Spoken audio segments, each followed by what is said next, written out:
Hello and welcome back to another episode of Nick Tiffany's Movie Reviews, coming at you online and in print format at nicktiffany.com, in audio format wherever you get your podcasts, and even in video on YouTube, Reels, TikTok, pretty much anywhere you get your social media, you could find us. Today, keeping in a theme for what feels like this week with the release of Civil War, with Fallout, with this film we're talking about today, Arcadian, a post-apocalyptic or pseudo-futuristic collapse of society. Something's happened in all three of these shows and movies this week that I've watched.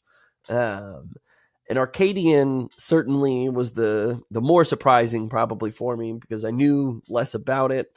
I knew it had played some film festivals, and I am always down for a Nick Cage movie.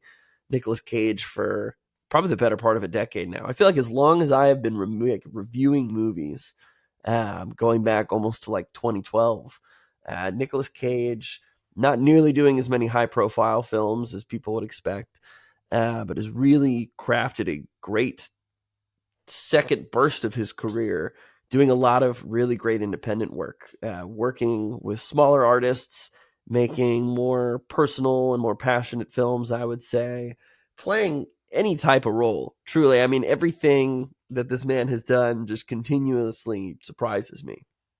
So Arcadian was certainly something that I was going to check out, regardless of how I was able to see it. It just opened in theaters in Seattle recently, so I thought I would take a look. I had heard some allusion or some comparisons, perhaps. People are like, well, if you like The Quiet Place, this is maybe in a similar vein. Something as far as the story goes, we're not totally sure how it happened, but certain creatures started taking over the earth. You get the idea that they can only come out at night, which, of course, is always a great premise when you're dealing with thriller and horror, because there's nothing more terrifying than things that only come out at night. And so very early on, you witness Nicolas Cage fleeing from, maybe possibly one of the last military kind of compounds. And he was really making a great effort to get away from wherever he's at. You can hear gunfire, bombs in the distance, screams, everything. He's on the other side of this wall, running with supplies. And eventually he gets back to his home where he has two baby boys that he is taking care of. Was able to get some supplies for them. And he's there kind of holding them, telling them, don't worry, I'm going to take care of everything. I got you, always. Cut to 15 years later. Nicolas Cage, they've got this great house out in the countryside. They spend their days collecting wood to reinforce, kind of boarding up everything. You can see from the outside of their house, there's scratches, scrapes, chunks missing, pieces of their house. Again, we haven't seen what these monsters look like, but we know whatever it is, they're out there. And thus starts a really interesting look at the end of the world. This idea that, you've got a father and his two sons out there. You've got Thomas, played by Maxwell Jenkins. And you've got Joseph, played by Jaden Martell. Martell, I'm familiar with, loved him in the It movies. I think he is such a great young actor because of what he's able to communicate. I feel like with his sadness, with so much of his facial expressions, something I think that works so well in It, because you just really empathize with him. And I think here that kind of continues because Joseph is far more the mechanical minded, not the brutish strength, not the I need to be out doing whatever, but, he is constantly inventing, he's writing, he's drawing. The way his mind works and how he views the world is so different from his brother Thomas, who spends his free time, working on another farm nearby. They've got lush gardens, they've got tons of great people at their farm. They've also got a young girl named Charlotte, played by Sadie Soberall, who he's quite fond of. And immediately you can kind of see where some of the film's tension can reside. You've got one brother who wants to be off doing something, and the other brother who clearly wants to be at home, clearly marches to the beat of his own drum. And when those two boys are forced to work together, the dad's going to make them do things together. As is the case with teenage brothers, sometimes I feel like you butt heads. It's almost inevitable, especially as different as they are. what you have to keep in mind for the film, I would say, and for the story, their lives are pretty much the same every day. You wake up, you go out, you prepare for the evening. We have dinner alone in the house together, and we keep to ourselves and we survive.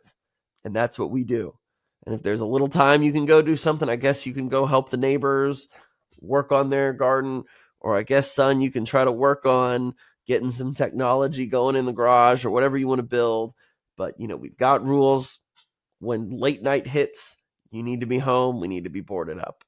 So I'm sure you can guess, being teenage boys, things don't always work out well intended as things are. As much as you say you're going to be home by that time, what's 10 more seconds? What's a minute? What's 15 minutes? Oh, man. Now, we know what 15 minutes is in the apocalypse. It's not good. It's not good. The creature design for this film, I'll just say, I know they're working with a smaller budget. It was a really funky design, though.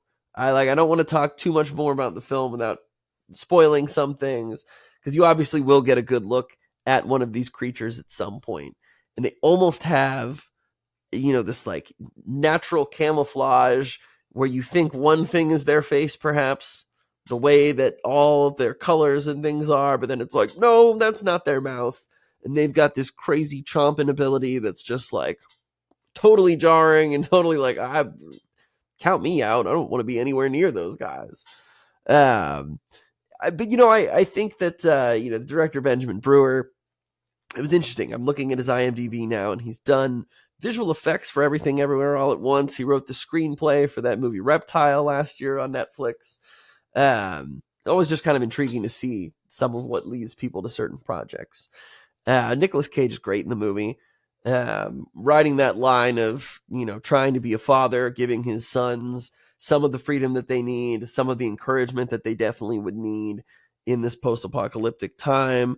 Also, he carries that sternness and that understanding of all it takes is one screw up and we could all be done. My boys could be gone. I could be gone.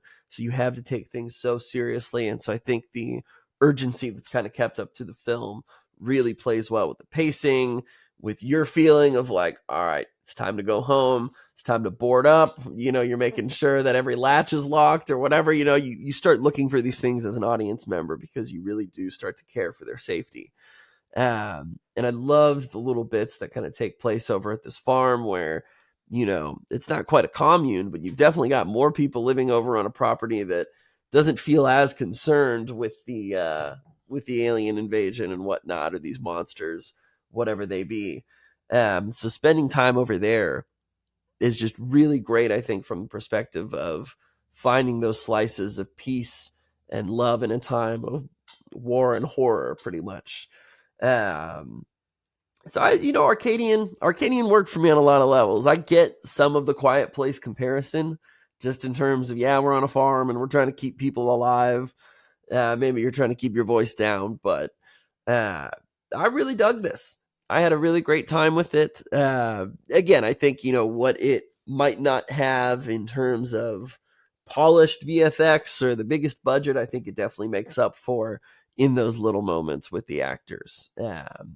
Definitely worth a watch if you like post-apocalyptic stuff, if you like Nick Cage, or if you just like stories examining people at the end of the world.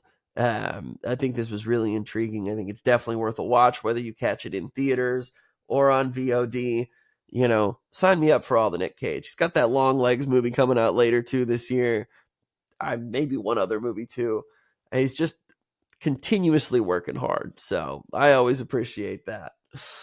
Thank you guys again for checking out another episode of Nick Tiffany's Movie Reviews. You can find us online on all our social media networks at NT Movie Reviews, podcast platforms under the same name, and even at YouTube at NT Movie Reviews. Thank you guys again. As always, have a great rest of your day.